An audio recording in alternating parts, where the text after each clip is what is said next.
આ છે સફળ અને ધનવાન બનાવવાના ગરુડ પુરાણના આ 5 ગૂઢ રહસ્યોને જાણી લો એકવાર।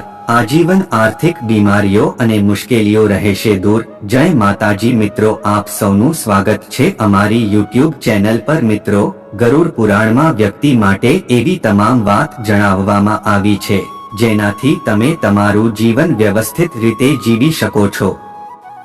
સનાતન ધર્મમાં ઘણા વેદ અને પુરાણોનો ઉલ્લેખ છે। આ વેદો અને પુરાણોમાં લખેલી બધી વાતો માનવ કલ્યાણ માટે કહેવામાં આવી છે। ગરુડ પુરાણને પણ મહાપુરાણની સંજ્ઞા આપવામાં આવી છે।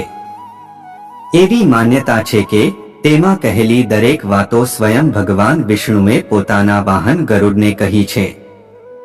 તે વાતોનું વિસ્તારપૂર્વક વર્ણન ગરુડ પુરાણમાં કરવામાં આવ્યું છે। ઘણા લોકોનું માનવું છે કે ગરુડ પુરાણમાં ફક્ત સ્વર્ગ, નર્ક અને મૃત્યુ પછીની સ્થિતિ વિશે કહેલું છે, પરંતુ એવું નથી।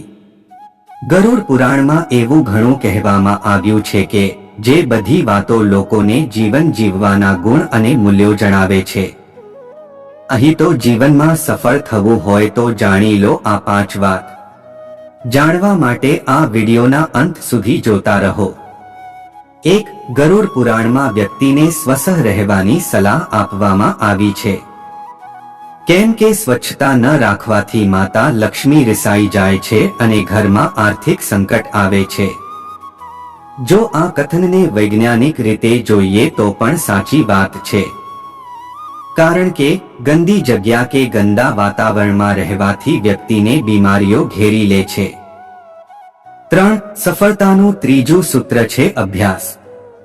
જો તમે કોઈ વસ્તુને પામવા માંગો છો તો સકારાત્મક દ્રષ્ટિકોણ રાખવો પડે। કોઈ પણ વ્યક્તિ મહેનત અને લગનથી કંઈ પણ પ્રાપ્ત કરવાનો પ્રયાસ કરે છે તો એ પોતાના ખરાબ ભાગ્યને પણ સારા ભાગ્યમાં બદલી શકે છે। એવી સ્થિતિમાં વ્યક્તિએ નિરંતર એ વસ્તુનો અભ્યાસ કરવો જોઈએ જેનાથી નિપુણતા આવે છે અને આ નિપુણતા જ તમને સફળતા અપાવે છે। અભ્યાસ દ્વારા તમે કોઈ પણ કાર્યને સફળતાપૂર્વક પાર પાડી શકો છો। 4. ગરુડ પુરાણમાં જણાવવામાં આવ્યું છે કે દરેક વ્યક્તિએ સુપાચ્ય અને સંતુલિત ભોજન કરવું જોઈએ। એવું એટલા માટે કે ભોજન જ શરીરને ઉર્જા આપે છે અને ભોજન જ બીમારીઓનું કારણ પણ છે। તમને ઘેરી લેશે અને આ બીમારીઓ તમારી સફળતામાં બાધા બનશે। આથી સફળ થવું છે તો પોતાને સ્વસ્થ રાખો અને સંયમિત ભોજન કરો।